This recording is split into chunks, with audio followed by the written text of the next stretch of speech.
I have to say, Anthony and I are looking after our grandchildren at the moment, so I haven't had a lot of time to pray or to read his word, but God is still faithful even when I'm faithless. And I was thinking, short testimonies coming up. Lord, do you want me to share something? But I haven't read the Bible and I haven't been praying much, but Lord, can you still use me? I still want to be used by you. And he gave me this little thought, and I had the picture of when Jesus was being crucified, and the Jewish people just calling out, crucify him, and Jesus saying, forgive them, for they know not what they do. And I thought, Jesus, why did you say that? They knew what they were doing. They were crucifying you, but how did you come out with that bland statement, just forgive them? And then the Lord just sort of showed me, especially when I wasn't walking with him when I wasn't a Christian, I was ignorant of the sin in my life. And my sin was actually hurting Jesus, just like I was crucifying through my sin, but I was so ignorant. And then I realised, well, Jesus, you forgave me when I knew not what I did.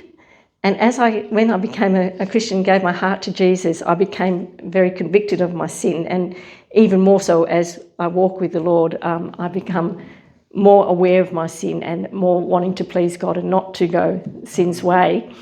And that's really helped me to forgive people when I think, well, they should know better, even Christians, they should know better. They should, why are they doing this? Their hearts are hard and all that.